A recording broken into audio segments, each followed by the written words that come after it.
శ్రీలక్ష్మీ వల్లభారంభాం విఘ్నో మునిమధ్యమాం అస్మదాచార్యపర్యంతాం వందే గురుపరంపరాం. ఓం శ్రీ లక్ష్మీ హైగ్రీవాయ నమః. ఓం శ్రీ విఘ్నసగురవే నమః.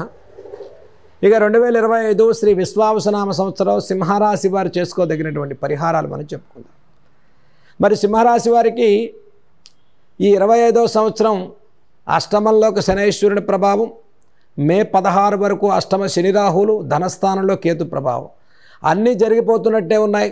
గురుగారు ఏదీ జరగట్లేదు. అలా అన్ని విషయాల్లో ఈ సంవత్సరం మొత్తం కూడా మనం చక్కగా అభివృద్ధి పదంలో ముందుకెళ్ళటం కోసం కొన్ని పరిహారాలు మనం చెప్పుకుందాం. సింహరాశి వారు ముఖ్యంగా అష్టమ శని రాహుల యొక్క దోష నివారణ పరిహారం కోసం ఫైనాన్షియల్ ట్రాన్సాక్షన్ చేసేవారు ఆరోగ్య విషయంలో జాగ్రత్తలు పాటించండి. సకాల భోజనం చేయండి. సుదూర ప్రాంతాలకు ప్రయాణాల విషయాల్లో జాగ్రత్తలు పాటించండి. కన్స్ట్రక్షన్ సైడు లోన్స్ తీసుకునేవారు ఫైనాన్షియల్ ఫండ్ ఆగిపోవటం, మధ్యవర్తుల వల్ల చీటింగ్ కానీ, ఆకస్మికమైన ఇబ్బందులు కానీ, ఆకస్మిక అనారోగ్య సమస్యలు కానీ, కుటుంబంలో అనిశ్చిత వాతావరణం అంటే కుటుంబ వ్యక్తుల నుంచి అనారోగ్య సమస్యలు కానీ పెరగకుండా ముఖ్యంగా మీ ఆరోగ్య విషయాల్లో కూడా తగిన శ్రద్ధ పాటించడం చెప్పదగ్గ సూచన. అష్టమ శని రాహుల యొక్క దోష నివారణ కోసం ఇబ్బందిని పట్టి అసలు మనకి ఎటువంటి ఇబ్బంది లేకుండా ముఖ్యంగా ప్రతి శనివారం కూడా తెల్లవారుజామున నిద్ర లేవటం, అవకాశం ఉన్నవారు నవగ్రహ ప్రదక్షిణాలు చేయండి. అవకాశం లేనివారు నవగ్రహ స్తోత్రాన్ని చదువుకోండి. దీంతోపాటు ఖచ్చితంగా ఆంజనేయ స్వామి వారి యొక్క హనుమాన్ చాలీసా మాత్రం 11 సార్లు పారాయణ చేయండి.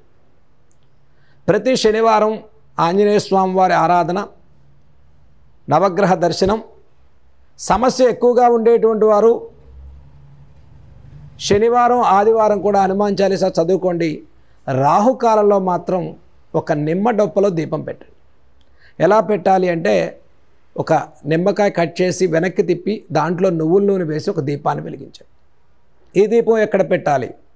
ఇంట్లో పెట్టొచ్చా, గుళ్ళో పెట్టాలా? గుళ్ళోనే పెట్టండి. ఇంటికన్నా గుడి పవిత్రం కాబట్టి ఆ ధ్వజస్తంభం దగ్గర కానీ, నవగ్రహాల దగ్గర కానీ, శివాలయంలో కానీ, మీ దగ్గరలో విష్ణువాలయంలో కానీ ధ్వజస్తంభం దగ్గర రాహుకాలంలో దీపం పెట్టండి. ఎప్పుడు? ఆదివారం రోజు సాయంత్రం 4:30 నుంచి 6:15 లోపు రాహుకాల సమయంలో మీరు ఒక నిమ్మడొప్పలో దీపం వెలిగించండి. చక్కగా ప్రయాణాల విషయాల్లో రాహుకాలాన్ని చూసుకుని ప్రయాణం చేయండి. ఆరోగ్య విషయాల్లో శ్రద్ధ పాటించండి. శనైశ్వరుడికి మాత్రం ప్రతి శనివారం నవగ్రహ స్తోత్రాలు చదువుకోండి. హనుమాన్ చాలీసా చక్కగా శనివారం, మంగళవారం రోజు ఆంజనేయ స్వామి వారి యొక్క ఆరాధన, తమలపాకులతో అర్చన చేయటం, ఆంజనేయ స్వామి ఆరాధన చేసుకోవటం, శనివారం రోజు నవగ్రహ ప్రదక్షిణాలను కూడా చేసుకోవటం మీకు ఈ సంవత్సరం మొత్తం విశేష ఫలితాలు కలుగుతాయి. దీంతోపాటు విద్యార్థులకు ఫోకస్ బాగా పెరగటం, కాన్సన్ట్రేషన్ ఉండటం కోసం, డైవర్షన్ లేకుండా చికాకులు తగ్గటం కోసం, సద్బుద్ధి పెరగటం కోసం ప్రతిరోజు కూడా ప్రాతకాలాన్ని గణపతి యొక్క నామాన్ని జపం చేసుకోండి. ఓం గం గణపతయే నమః, ఓం గణపతయే నమః, ఓం శ్రీ గణపతయే నమః. ఏ మంత్రాన్నైనా మీరు గణపతి మంత్రాన్ని జపం చేసుకోవటం ఎంతో విద్యాబుద్ధులు, సద్బుద్ధి, పాజిటివ్ మైండ్ సెట్ బాగా ఇంప్లిమెంటేషన్ అవుతుంది. ప్రతిరోజు గణపతి నామాన్ని మీరు జపం చేసుకోవటం వల్ల ఈ సంవత్సరం మొత్తం విశేష ఫలితాలు కలుగుతాయి.